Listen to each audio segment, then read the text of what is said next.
Do you even feel like you're close to being done, man? Physically, I feel great. I think I have a few more in me, but really it's just a year-to-year thing at this point. For me, it's as much mental as it is physical, emotional as much as it is physical. So I've been blessed to have an amazing career so far, but at the end of the day, I'm just trying to focus on this week. The Next Man Up podcast is presented by Lansdowne Resort. From kickoff to check-in, score a game-changing getaway in the heart of Loudon. Lansdowne Resort, proud partner of the Washington Commanders. Commanders family, for our Next Man Up, we have one of the best tight ends to ever do it, and he truly is one of the best to ever do it, making history over and over again. Welcoming in our Next Man Up, Zach Ertz, brother. How you feeling, man? I feel good, man. Obviously, tough loss Monday night, but I feel like the energy's been good in the building. Guys are working hard, doing everything they can to get ready for Sunday. What about for you, man? Year two, I think, we're in week 8 now, going on to week 9. How you feeling? I feel good. Physically feel great. Mentally in a great spot. Family's good. So obviously want to win some more football games for us. Ultimately, that's what you're measured at this point in the year. But from a physical standpoint, I'm in a good spot. And that's a blessing in itself, right? Because we know at this point in the season, we've seen it with this team. It's easy to get banged up. It's easy to go. It's hard to go through a whole season. But you've been through this before. A lot of these young guys haven't, man. How have you been able to help this locker room deal with all of these injuries, all of these ups and downs that we've talked about? Yeah, I mean, obviously we've been hit hard by the injuries the first few weeks. The injury rate in the NFL is 100%. So it's just one of those things that we've had a lot of guys miss some time. But it comes down to the guys just filling in, doing everything they can to be prepared, whether it's during the game or preparing for a game. You never know when your number is going to be called in this league, so you have to be prepared each and every week like you are the starter, like your numbers are going to be called, like you're going to play a lot of football. And just from where we at in the season, it's about improving every week as players, as a team. It's a long season. Obviously, we wish our record was better, but it's our fault that we are where we are.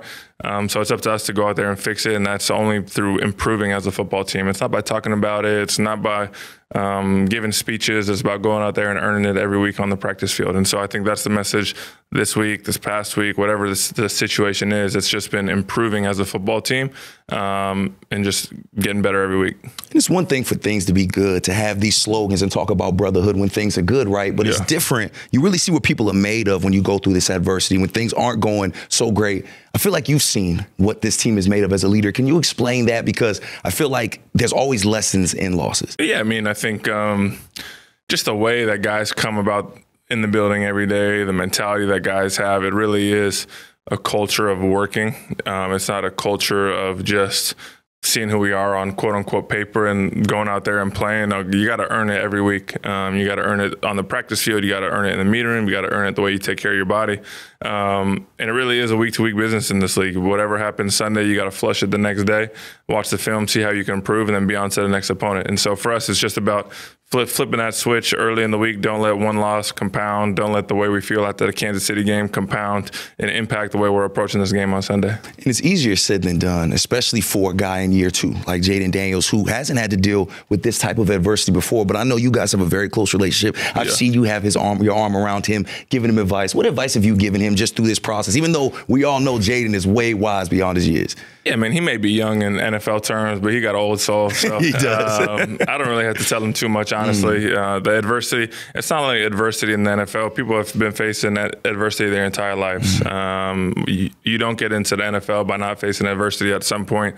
And a losing streak is going to happen. Unfortunately, we had it last year with a 3-game losing streak. So we got to make sure we approach this game the right way. And like I said, just don't let it compound. Don't let the emotions of Monday night impact the way you prepare this week. You should be giving your all each and every week, whether you win, lose. It really doesn't matter to me. My approach, my process is the same. And that's what I'm focused on. And he doesn't just get to learn from you. He gets to learn from a guy like Marcus Mariota, which I know we're all lucky to have a guy like that as a backup, right? You don't have a lot of guys step up like a Marcus Mariota that could come in and really work this offense. How great has it been to see a guy like Marcus Mariota, somebody you have a relationship with as well, come in, step up, and still try to help you guys find ways to win?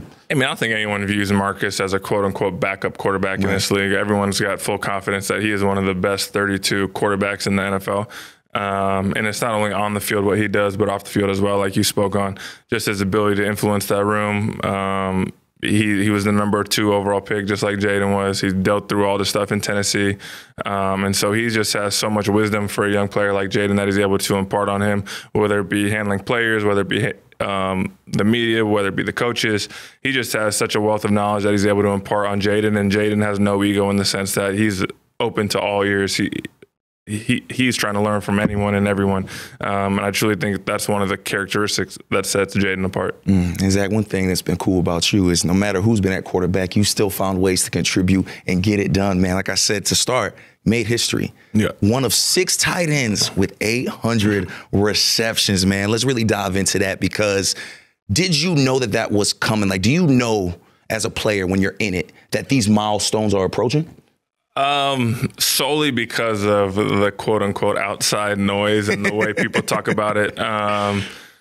But when you're playing, you don't think about it. When I'm out there preparing, I don't think about it. I think throughout my career, I've been fortunate enough to be surrounded by some amazing people. I truly don't feel like I accomplished any of this on my own.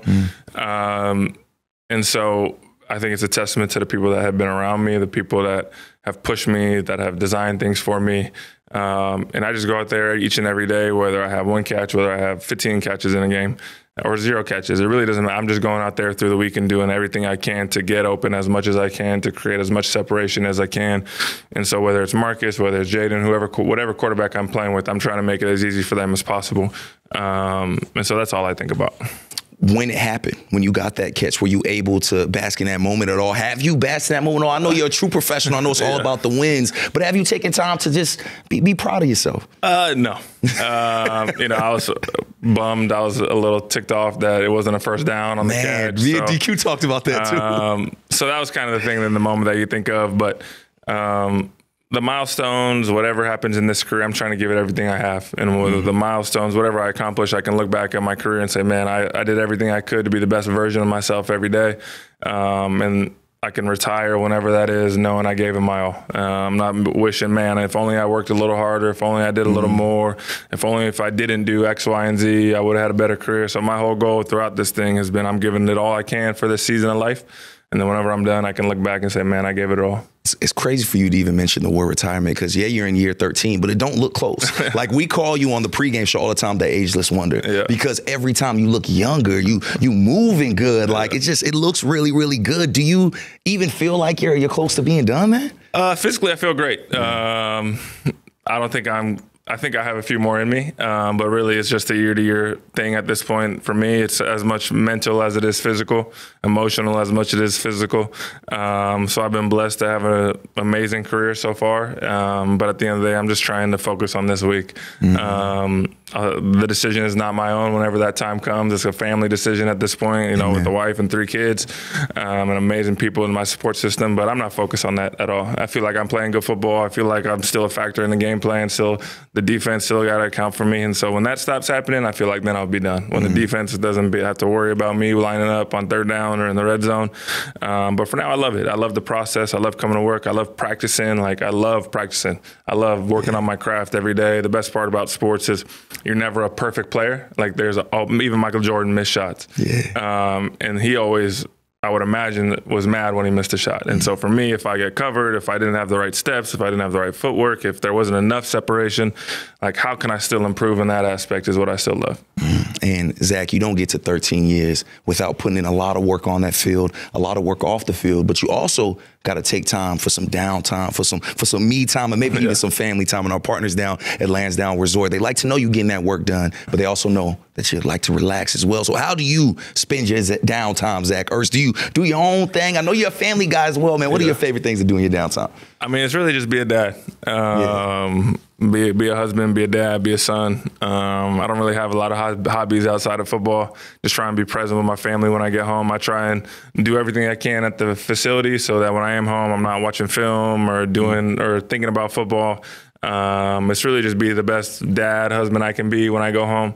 And those 3 little boys are running around all the time. So those are my quote unquote hobbies, and it's not a hobby, it's just life. And it's a fun stage of life, 3-year-old. And then we have 2 boys that are twins as well. So it's just a fun season of life right now. And I'm trying to make sure I'm present as much as I can. And another way you are spending your downtime, you're very humble, man, a good family guy for sure, but it's giving back. you were named an honoree for the Salute to Service for the Commanders. I know that's a big deal for you, man. I know giving back and spending that time with the community means a lot to you. Can you just talk about that a little bit and why the military aspect came involved? Because I know you laid wreaths down at Arlington Cemetery. Yeah. I know you helped with the Pack for Troops, man. Why is that so important for you with such a busy schedule you have? Yeah, I think, you know, like I said earlier, I understand I didn't get here by myself. Playing on Sundays, it's not just for yourself. You feel like I feel the love every time I step into the field on Sunday at the stadium, that I feel the love of the fans. And so how can I return that love, not only by the way I play, obviously, but how I want to help off the field. And being in this city, being the service nominee is, I feel like, carries another weight just because of where we are, the weight of the city. And so with the military, you know, Julie and I have always tried to go above and beyond because we understand that we're not able to do what we love to do without the men and women that protect us each and every day, that have laid the foundations of this country each and every day. And so for us, it's just about finding small ways. You know, we understand we can't make some drastic change, a lifelong thing, but we can maybe change the day of someone and help someone for a day. And maybe just change the outlook of someone for a day, or give them hope, or give them love, and just show them love, or show them that someone cares about them, whether it's through our foundation or whether it's through just going to pack baggies for the military. If we can just impact people, that is ultimately what we're called here to do. The stats, the yards, all that stuff will fade away, but people are going to remember how you treat them every day. They're going to remember how you made them feel, show them that you cared about them. And so for me, that's what we're trying to do. And Zach, that's so important, man. You're impacting so many people. And let me tell you, as somebody with two parents from the military, we're actually laying my father to rest in Arlington in a couple weeks, man. So that, it means a lot, man. It means a lot. My sister's in service. So thank you so much for what you do. Commanders fans, you can vote for Zach Ertz right now. Go to commanders.com and y'all can help him win this award because we know our guy deserves it. In closing, man, we got Sunday Night Football. The Seattle Seahawks, big dog. What can the Commander fans expect from our Commanders when they go out on prime time? Yeah, I mean, I think we're going to do everything we can to find a way to win the football game. Ultimately, it doesn't matter how it looks. It doesn't matter how it looks early. It doesn't matter how it looks late. The goal is to go out there and win a football game against a really good football team that's playing really well, that's extremely well coached. And it's going to be a battle, and we need our fans behind us to give it everything we have. You know, I love playing at home. I love playing at home at night. I feel like there hasn't been enough home games so far this season, honestly. This will be our fourth one, man. I know. So for me, I feel like coming home, being able to be at home in our stadium in front of our fans just gives us a little extra boost. And so I can't wait. It's funny, whenever we play off prime time, Santana says, this feels like a Zach Ertz game. And I got a feeling Sunday night will be a Zach Ertz game. Zach, appreciate you, brother. Commanders family, our next man up, our Salute to Service nominee, or honoree, Zach Ertz. Thank you, brother. Thank you. Hey, Marylanders. Play multi-match from the Maryland Lottery, Maryland's only in-state jackpot game. A $2 ticket gives you a chance to win a jackpot starting at $500,000. Drawings Mondays and Thursdays. And remember, please play responsibly. They say your work defines who you are. Monday through Friday, 9 to 5, you are clocking in. But what happens on the weekend? What happens to your time? You could take it easy, or you could use your time to get better. In the U.S. Army, we think differently. Your time should be used to improve the skills you do have, to learn some you don't, to push yourself in new ways, because it's those days that truly define who you are. That's how you make progress. That's how you make impact on the world around you. It's your time. How you spend it is up to you. It's your time, the U.S. Army Reserve. Commanders family, back to the show. For our next man up, you know we love having the legends, whether they call in or whether they pull up. But when they pull up, it hits a little different. And this legend was requested by the best fans in the NFL, our Commanders fans. Welcoming in for the second time on Next Man Up, former Washington running back, Alfred Morris. My brother, how you feeling? I'm good, man. Thanks for having me. It feels good, though, to be in the studio, man. This is kind of a little different. Yeah, it is. It is. I'm glad to be here, man. I'm glad it's worked out. It's dope. It's dope to have you back, man. I appreciate you taking the time because we know you're busy. We know you got a lot going on. But we've been seeing you a little more. Like me, you were just talking off air that, you know, you've been in the arenas, you've been in the stadiums, you've been pulling up, man. What has it been like being back in the fold and backing around the burgundy and gold? Because, you know, looking at these pictures, man, you put some work in that burgundy and gold. Yeah, I did, man. It's been really good. It's been just where I'm at in life. It's just been kind of refreshing, I guess I can say. And I'm seeing different sides of of the burgundy and gold that I did. And like I said, I've never been in the stadium. Normally it's locker room field, back to the locker room home, you know. So it was just nice to like kind of see some of the suites, see some of the views you get from like from a fan standpoint. So it's like really cool to see that and just flashback. I haven't been here in Ashburn in years, man. Like, and it's so much has changed. More data centers popped up, you know. It just, I mean, even the facilities here, it's just so much has changed. I'm like, let me peek my head behind the curtain, you know, like I just want to see a little bit. I don't want to stay, you know. So it's been really good, man, and refreshing. And I love when you guys pull up because like even while we're walking, right, I can see you just like looking around and I can see like the eyes, like it's that nostalgia here, right? Yeah. Like when you walked back onto this campus, we'll call it, and you looked over and you saw the guys practicing, man. How was that for you, bro? I feel like that was kind of a moment for you, like, dang, man, I'm back. Yeah, it was. And I really flashed back to my rookie year. Like I thought one of the pictures was rookie year, but that was year 2. It's funny how I can remember that. That is crazy. Yeah. but I remember just like the thoughts I had streaming like, man, I mean, there was times I was like in the hotel, I was like, I ain't making it. I'm gonna get cut. And I was like, nah. Just like if I can look myself in the mirror every day and know I gave my all, and I can confidently say that, then I was like, whatever happens, like happens, and I can leave it all out there. So just that, I started thinking about like the only time I got fined in the NFL, because I got fined because I listed was $500. You know, like this is a story, and they said it's like, hey, y'all need to stop and sign for the fans. You know, this is when we had camp here. Yeah. This is the year before we went to Richmond. And so I'm sitting there, I'm in the tunnel, you know, the field's right there, and I'm signing stuff, and I hear the horn. Hey, y'all gotta go to the field. So I'm thinking, I'm good. I get a notice on my, like later, I get a little thing on my say, like, you been fined? I'm like, I went to PK, and I'm like, why did I get fined? Like he was like, well, you were late. I was like, no, I was doing what y'all told me to do. Mm-hmm. And he's like, well, you weren't on the field before the horn. And I was like, well, I ain't doing that no more. That's the only fine I ever got in the field. It's super crazy. But yeah, so start memories, nostalgia, like you said. And it was just like, dang, like the Steeler part of me was like, man, I miss it. You know, like I miss it. Yeah. And if anybody's playing, who's, you know, in the thick of it, just like enjoy it while you can, because it ends for all of us, you know. So, and that's just real. And that's not like, there was a time that I was like, I miss it, you know, it's full of regrets and remorse and just like I shoulda, coulda, woulda. But now it's like, I missed the game, and I'm thankful I got to do what I was able to do though while I was there, you know. So it's a different little perspective now, just going through some of the things I've been through lately. So when you look at that perspective, right, because now you do have that different lens, what are those things about the game that you miss? Like if you could put it into words, what would you say? Everybody will tell you it's always the locker room, and it's the people, man. It's just, it's like I would love to like put my shoulder pads and my helmet on again and go out there and just hear all the, you know, the screaming fans and things like that. But it's really just like my brother's next to me.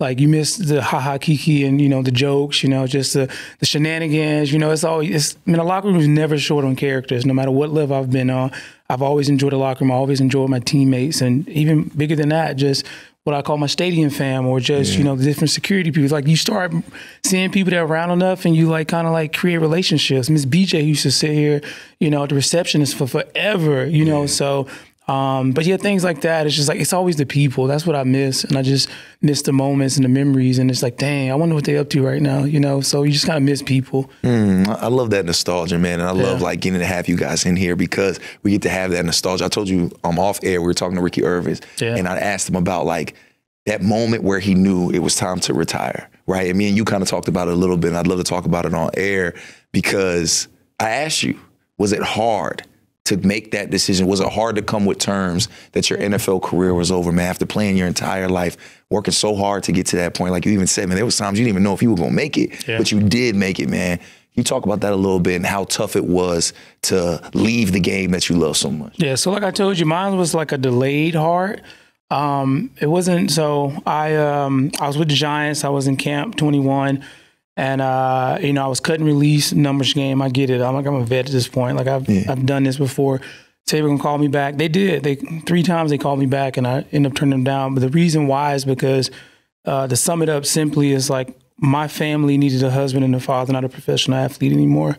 And I had to, that's what kind of, and I try to talk myself, well, if I can get another game check, if I can, you know, one more credit this season and all these different things, it's like, nah, I couldn't talk myself into doing it again. What really sealed the deal for me though, is while I was home before they called me back, my daughter came to me. My daughter is like really like type A. My oldest daughter, you know, I have 4 of them, but she's type A, and it's like once she set her mind to do something, she's gonna do it. And she came, she's like, I want to learn how to ride my bike.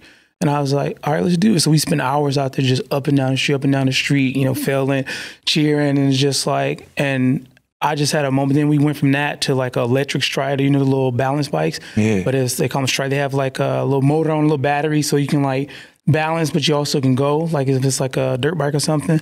And I just had this moment of like, man, if I was in camp, right, if I was still playing right now, I would have missed this moment with my daughter. Yeah. And I was like, I'm done. I'm done. So, but I threw myself into something else. So it was just like, that's why I was delayed, because I went to the next thing. Like, yeah, I'm home now, I'm done, I'm walking away from it, but like, all right, I'm gonna throw myself into the next thing. And then I threw myself into another thing. And then, you know, it wasn't until like, I think it was 24 actually, 23, 24. It was 24. I had this epiphany of just like, dang, like, I'll never play again, you know? So at this point, like, just to kind of jump back, and I started doing like therapy consistently, because I was like, something's not right, I'm off. And I was like, I need to talk to somebody, you know? So I started doing therapy consistently. And my therapist, who I still use, she was saying that a lot of times guys, we release stress and pressure through like contact. And I was like, you know what that means? I didn't realize how therapeutic football was for me, because I can go out there and just release all the stress and pressure on game day, you know, in practice. And so I was at the chiropractor, and they're connected to this gym, and they had heavy punching bags. So I was thinking about what she said. So I was pushing the heavy bag and letting it run into me. And I was just like, just throwing my shoulder into, like, as I was, you know, running somebody over. And I just had this moment of like, dang, I'll never play again. And that's when it hit me. And it's like, I was done in 21. It's 3 years later, man. You know, so it was delayed, and then I had to start dealing with that, and that was hard. The last, you know, like 10 months to a year has been really, really challenging, really, really like hard, and just been real and transparent. It's like it was dark, you know, but now I'm in a better place. But like going through that now, like I said, like I have a different lens now I can look through and look back on my career and look back on time spent here, and just, you know, I don't have like the regrets or shame, remorse. Yeah, it's still there, but it doesn't have the weight it once did. Now it's like I'm able to see, like, dang, like I had an impact. Dang, like I lived my dream. Dang, I was like, I did what I said I was gonna do. You know, I did it on a high level. You know, so like I can appreciate it more. I start noticing all the little wins, and those little wins add up, man. And it's like before, it's like, if it ain't a grand slam, it don't mean nothing. Like I went to grand slam with nothing. So now it's like those bases, those sacrifice pop flies and things like that. It's like, dang, those little wins. And it's like you start seeing it, the bigger picture, and it's like, man, that mattered. You know, like that mattered. So yeah, man. So I just a different little light now, and just like, really was just my family. It was a really big, you know, push to like, and I just kind of lost my heart to play. And now I feel like physically I can still do it. You look like you can. No, but it's like I think mentally, I think is one of those things. I don't know if I can flip the switch again to go out there and do it.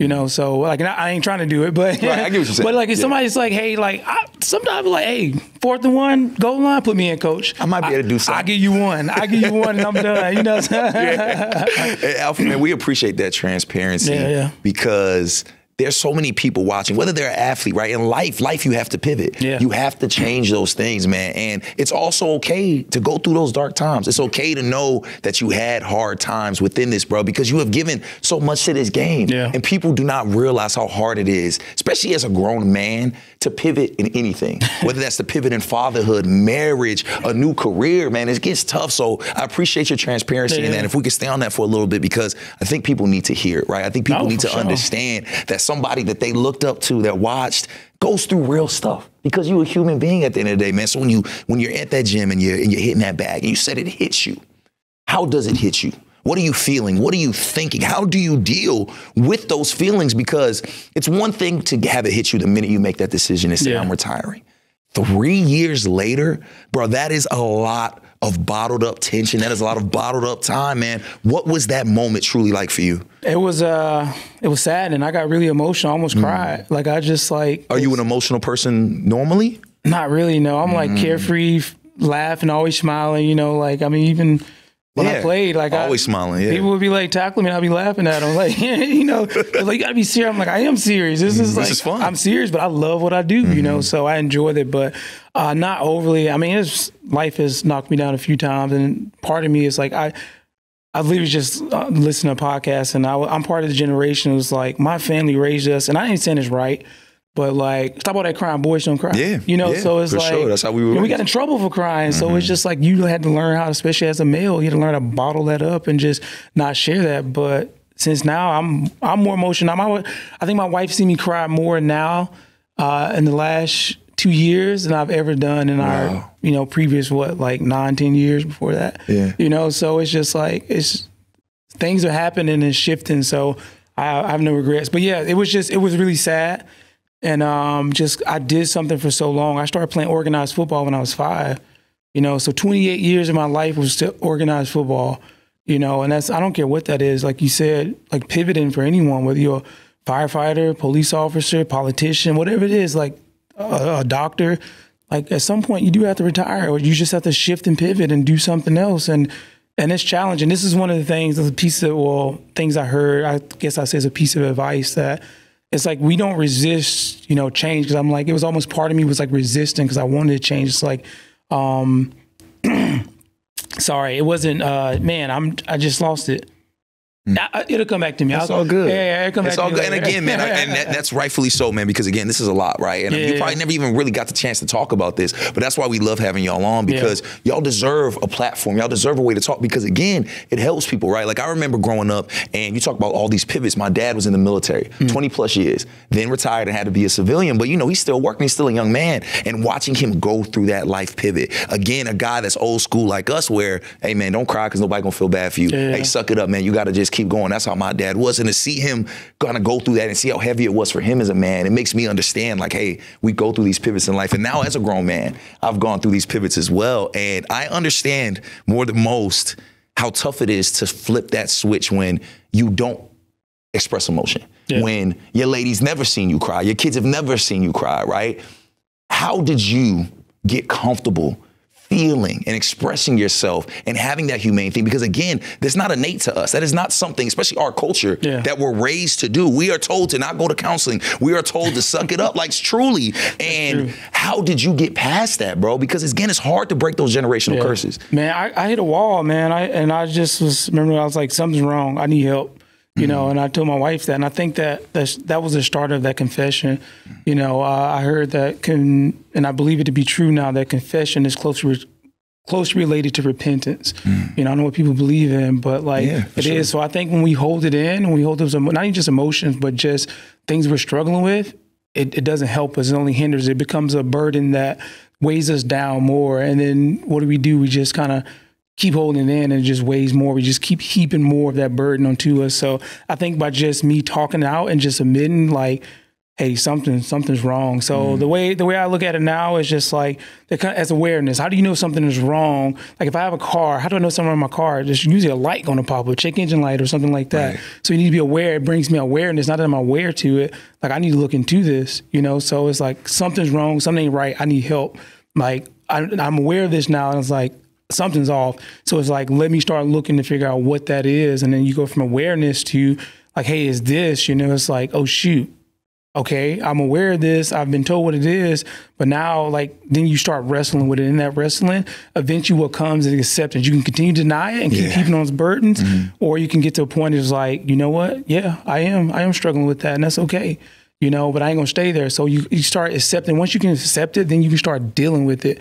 You know what I mean? And it's just so, it becomes like my little, I don't know, I don't want to call it a trauma baby, but it's just like, it's just this burden. Now I'm starting to like unpack it and just take things off. So it's just, and it was, like I said, it was hard, man. I had some dark days, and just, there was just to be, I'm always transparent. I don't have to say that, but there was a time for like a month, like I couldn't get out of bed. Like I couldn't like my wife had to come coax me out of the bed.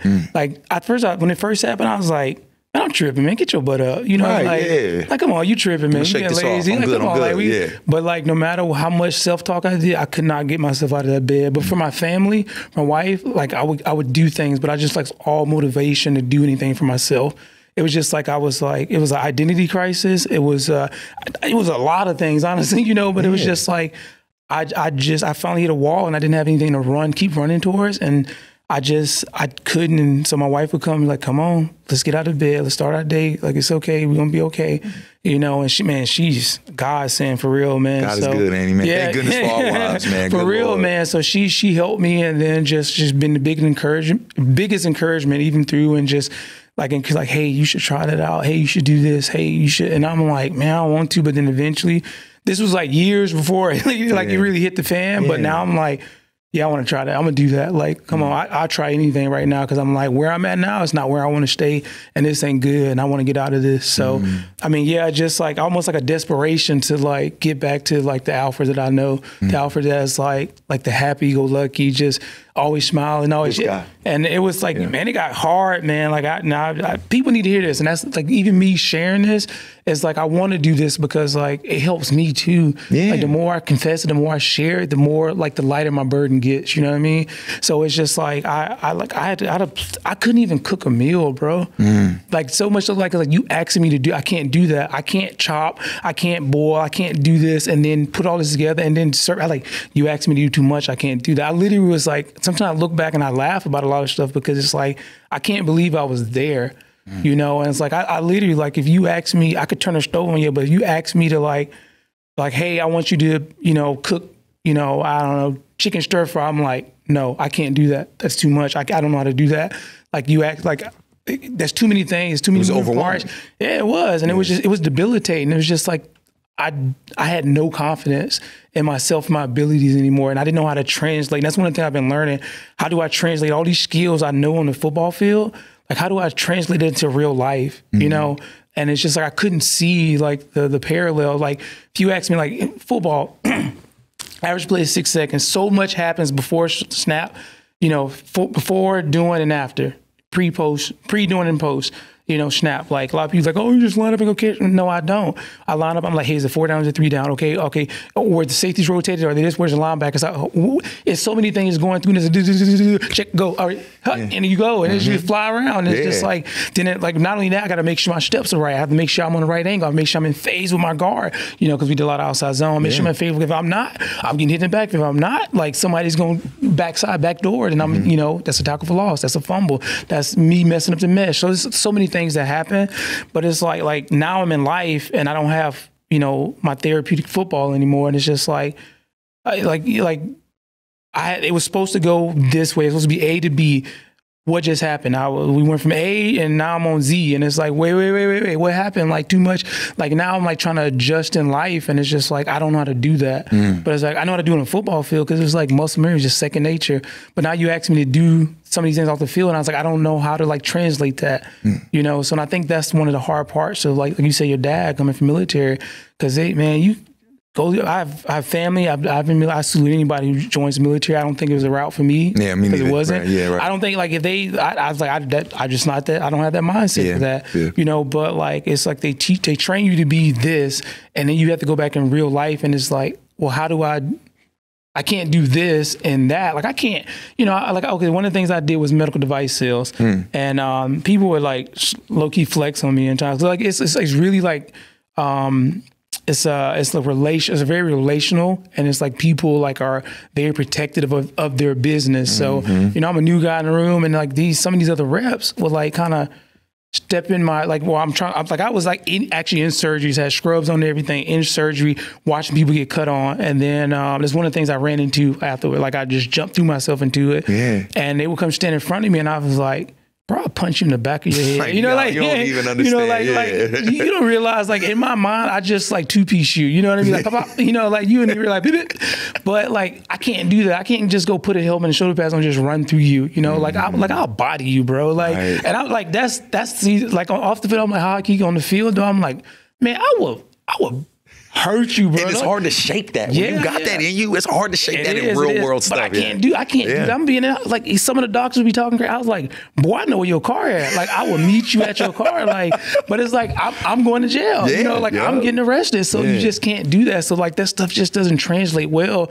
But through all the therapy and different things, and just getting in groups with other NFL players who are like struggling, you know, and it's like, I think that's another thing that a lot of men do, not just us NFL players. We struggle, we suffer in silence. We never speak out. Because you said it's like in the black community, just been real, like, to get therapy, like that's admitting defeat, bro. Like to get help, straight up. Like if you ain't helping your own self, like no, string up them boots, lace them up, tighten them up, go get it. Right. You know, that was the mentality we had. But like man, I think it's admirable and stronger for someone to say like, hey, I need help. Now that I've been through it, now that I see like the fruit that it produced, like I went from not being able to get out of bed for a month, you know, without help, to now like I'm sitting here talking about it on the microphone. You know, it's like, and I'm not even. I have no shame. I have no reservation. I have nothing about this. Like I'm being real because this is what I lived. It was hard. My delayed, like I guess transition out of the league was hard. It's the hardest thing I've been through in my entire life. Entire life, and I'm still going through it, but I'm on the other end of it. It's like I can see the light at the end of the tunnel, you know. And it's like, I think life is just a journey. It's always going to be. I'm never going to get there. Like if you ever get there, like I think that's your death day. Honestly, right? Because you're always evolving. always dealing. Things are always happening. It's never ending until the day we call home, man. So, but yeah. So I'm on the other side of it, man. I call it that darkness. One of the things. So I just once again October 2024.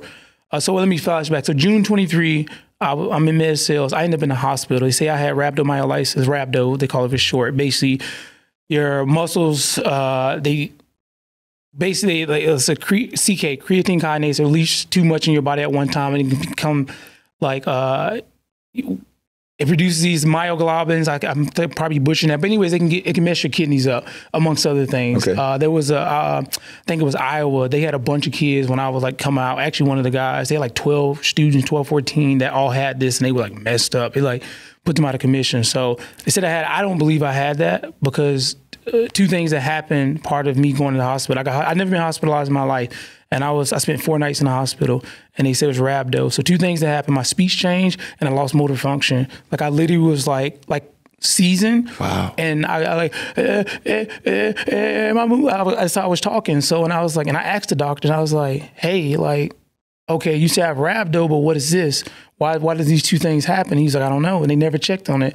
So I believe it's like, I had a hard workout. Yeah, I probably had some higher CK levels, but at the same time, I think it was just the stress of what I was doing, trying to run away from like, I wasn't dealing with like the football piece, and I was throwing myself at something else, and it was just frustrating because I wasn't getting the results I thought I wanted to get. So it just was like beating me down. I should have walked away then. I didn't. I stayed in it. So 2024 now, October, I finally get like, I'm literally like I'm always gonna be real. Like I was sobbing driving to work. Like, and I was like, I don't want to do this. This is not what I'm supposed to be doing. Like I can't keep doing this, but I was like, I have a family to provide for, you know, I have to, I can't just sit around and do nothing. Yeah. I didn't get that big contract. I feel like I should have, I deserved it. I earned it. You know, I put a lot of time and work in my 4 years here, and it didn't pan out the way I wanted to, but that's okay. So finally walk away from work. October 17th, I was like, I'm resigning. I can't do this anymore. I put my 2 weeks in. I'm done. And October 30th of 2024, I was diagnosed with anxiety and depression. And I call it, I call the depression, I call it the abyss. You know, like, and there's still moments. It is, man. Yeah. That darkness gets you, and it's like life feels dull. Like, and you can't get too high, struggle to get too low. You're just coasting at that point. Everything was colorless, man. It's like I could see green. I could see the grass is green. I could see this red, you know, whatever. But it's just everything just felt dull. I just felt numb to everything, and I just was like, dang, this ain't living. You know, so much so I've tried. I hope this is not bad, but I've tried different therapies, ketamine. I've tried TMS, which transcranial magnetic stimulation. I've done hyperbaric chamber. I've done. I already said ketamine. I actually went to a facility for 30 days. Like, and I was like, hey, like I need help. Like I'm willing to do anything after medicine, done it all. I have. And, but that abyss, man, that junk gets on you. And it's like, there's still times I get to the edge of it. And I was like, I ain't going back to the abyss. But now I have tools that I can like utilize to be able to like, I know how to look to avoid that. Like, it's a tightrope. Just 2 days ago, I was feel like I was on the edge of a cliff, like about to fall into the abyss again. And I was like, just hold on. I actually listened to a podcast. Well, not a podcast. I listened to a sermon by Buddy Bachman, who since he's recently passed away. My buddy loves him. He's always sending me stuff. But I just ran across it, and it was about spiritual warfare. And he was like talking about this thing. It's like, it's not us as warfare, and it's the Lord, you know? And in that's really what, honestly, that's who pulled me out of that. Amen. It was God. Amen. I don't care what you believe in. That's who saved me. I got to the point, I'll get there, but and then he was talking about just, well, after you've done all this, you can't stand firm.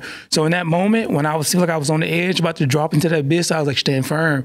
It's okay. It's going to pass. Like, it's okay, man. Like, just stand firm. Whatever you do, all I got to do is hold on and stand firm. And like, the rest God's going to take care of it. And I did. And it turned around a day totally different. You know, it's just in that moment, like I could have gave in to that, you know, that. Now I'll go back to, like, I was doing TMS. And it's literally just like this magnet thing. It feels like somebody's just tapping on your brain. There's different ways. There's one for anxiety. There's one for depression. You can look it up. It's called TMS. If you look up TMS therapy, you'll find it. And one day in that, I feel like it was just that tapping was just like I had to put a mouthpiece in and just chatter. And it just really did something to me that day. And to the point that I literally felt like I was a little kid getting bullied and somebody was just pushing my head into saying I could do nothing about it. And I just remember when I was doing the therapy, I started crying. And for the first time in my life, I got to a place that's like, I don't want to live anymore. Like, how crazy is that, man? Like, I laugh about it now. I'm tearing up, but I'm smiling about it because, like, I know what I came out of. Now, because I've been through that darkness, man, I can sing all the more loudly. Yeah, like, I can say, like, man, God is real. He's good. You know, like, he's so good. He brought me out of that, man. Yeah, man. He did that. I didn't do anything. All I did was stand firm. You know, and even when I couldn't stand firm, he's like, I got you. Yeah. You know, and that's real, man. So anybody who's struggling with anything, like, you're never too far gone. I never in my life thought I'd get to a place that I thought like I didn't want to live anymore. That I'm happy-go-lucky. I'm always like the silver lining, the glass half full. It's always half full, you know? So for the first time in my life, I got to a place like I don't want to do this anymore. I was in deep, deep despair. And I was dragged out of that. I was brought out of that. You know, so I know I still have more to do. Yeah. And I want to talk more about it, man. So that's why I'm glad we talking about this. I didn't know which way this was going to go. I had no idea that you was going through this, man. When we sat down, I had no clue. But I'm so grateful, brother, that you are giving this testimony right now, that you feel comfortable talking about this. And, man, I have a lot of things I'm feeling right now because I didn't know this right now. First thing I want to say, Mrs. Morris, if you're listening, wifey, if you're listening, thank you so much for just being here for this man and protecting him, because not a lot of people can handle that. Not a lot of people can handle seeing their significant other, their man, their friend, their brother, their son go through these type of things. But I want that to be a reminder to you of who you are. Because she don't stand by a man that's not a great man, that's not a great father, that isn't worth fighting for. I appreciate that, she fought for you. And, you know, again, you probably don't need to hear this from me, but it is on my spirit because, you know, I understand that identity crisis when you're trying to pivot, right? We all got to pivot in life, but you know, you said something earlier that hit me, and you said, you know, I don't know what I'm doing. I don't know what to do. I have these skills, and I don't know how to use them. But brother, you use those skills every single day when you teach your daughter how to ride that bike. When you wake up every morning and just be a man, because you said you have 4 daughters. I don't know how old they are, but they are all looking at you as the man, the example of what a man is, right? Their husbands, their relationships with friends, guys, whatever, are going to be based off of you. So just know, brother, even though you're going through these hard times, there is still so much value and positivity that I have no doubt that you're bringing, because again, wifey don't stand by a sucker. You know what I'm saying? Wifey don't stand by a man that isn't a good man. And God, right? God being there for you and believing in you and picking you up through that, brother, that is also a testament to who you are. Because that means you're one of God's favorites, right? Like, I hear you tell this, and I'm just so grateful that you had the wherewithal of what you were feeling. Because so many times, especially men, we don't know what we're going through. Or we don't even have the wherewithal to accept, hey, bro, I need help. You had the opportunity to say, I need help. And so many times, it's too late. So many times, it's too late. People ask for help or never ask for it. And it's too late, brother. And I want you to also know that it is okay to go to those dark places. It is okay that as a man, you went there because you're a human being, brother. You've been through a lot, and probably things that we can't even talk about on here that you've probably been through, right? And just know that it is okay to go to those dark places, but it's how you handle it when you get there. And brother, it seems like you have handled it in a great, great way. It takes a lot of confidence to come up here and talk about this and share that story. Man, but bro, let me tell you, man, you are helping so many people, because I'm somebody that I've gone through dark days, right? I lost my dad last year. It's been tough. It's been really tough to deal with. So to hear another man just talk about the things he's going through, and knowing that you have a great wife like I do, that helps you get through those things, brother, it is such a blessing.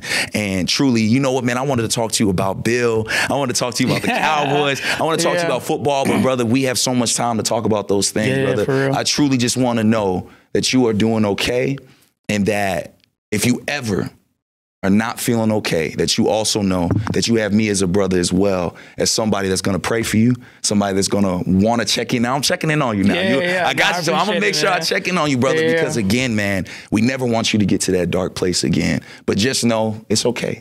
It is completely okay, bro, because we are all human, man. And it doesn't change nothing about this, brother. All that you went through doesn't change what you accomplished on that field. Doesn't it change that you accomplished your dream, a dream that a lot of people never get to accomplish. True, you did that, man. And I just want to say thank you. Thank you for taking the time to speak. It spoke to me. I know it spoke to my director, and I'm sure she's probably in tears right now. Now I'm sorry. And no, bro, don't apologize, because it is good. It is good to get that tears. I'm so grateful that you were able to cry and let that out, brother. You got to let that out. Yeah, for real. Because, bro, it'll fester. And I'm just so grateful again that you had the wherewithal to say, I need help. That so many people need to do that and don't have the courage, don't have the strength, don't have the support system. And brother, I'm so happy you did that, man. Appreciate it. It's one of the hardest things, I know it's the last thing, but the hardest thing I've ever done, but the wisest and bravest though. And because of that, I'm better because of it. If I would have just let that fester, like you said, like who knows where I would be right now. Who knows if you'd be here. Exactly, man. So I'm thankful that like I had that unction to be like, something's wrong and I need help, to utter that. So I just want to encourage anybody who's maybe on the cusp of that, man, just ask for help, man. Don't suffer in silence. Whether you male, female, it don't matter, man. Like, just ask for help. Like, there's somebody in the like, oh, I don't have anybody help. Like, you have somebody.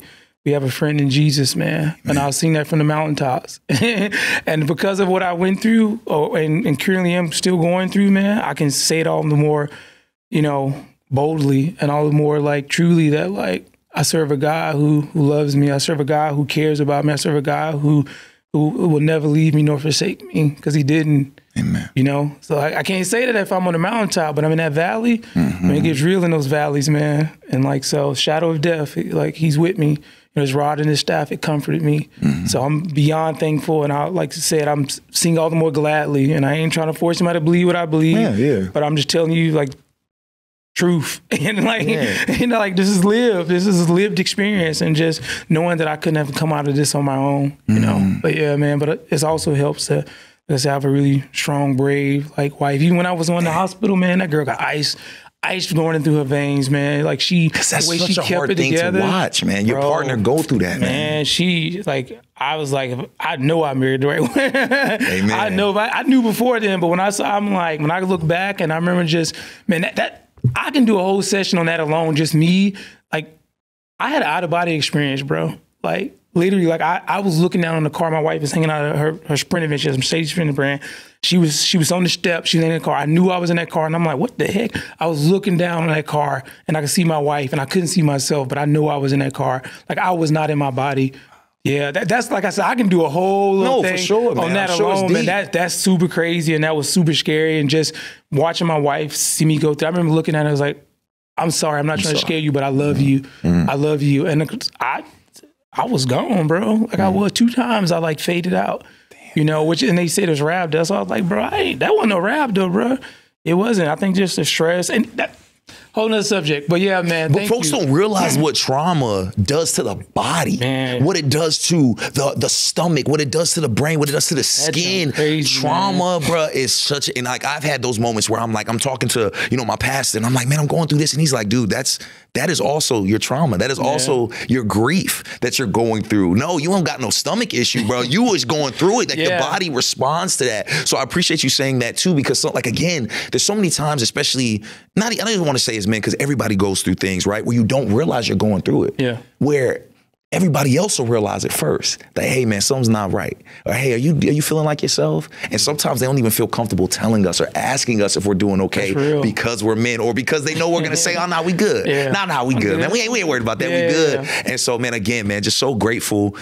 I'm grateful for God. I'm grateful for your wife. I'm grateful for your kids, that you had so many reasons to live. You had so many reasons to keep going and not go down that pit. Because let me tell you, when you're in that valley, when you're in that pit, you really learn what you're made of. And you learn who you are. And everybody can say that they pray or say that they're God-fearing, but when you're really in it, Yeah, for real. he gonna see what you about, and he gonna see where your spirit lies. And I'm just so grateful that you didn't lose your spirit, my brother, Man, I because it's appreciate easy to you, do man. it, man. It's easy to do it. So salute to you, man, and God bless you, brother. Man, thanks. I appreciate it, man. Got you, man. We'll have you back on and talk a little more football later on, brother. But I feel like this is a great way to end it because, again, I think your testimony is going to help a lot of people, my brother. Amen. And again, thank you so much. Commanders family, our next man up, a true legend, but he's also a father. He's also a husband. He's a son, and of course, a son of God. Our brother right here who belongs here, and we're so happy he's here. Alfred Morris, thank you, brother. Man, appreciate you, man. Sir. This was fun. This was dope, man. Yes, sir. Commanders family, we hope you've enjoyed this episode of Next Man Up. You can stream all of the Next Man Up episodes, even last season's, on the Commanders YouTube page or stream the audio wherever you get your podcast. We appreciate the love so much. We will see y'all Monday night for some primetime action against the Chicago Bears. Make sure to do what y'all do best. Show up and show out for our Commanders. Until next week, this is Next Man Up. I'm your host, Brian Colbert Jr.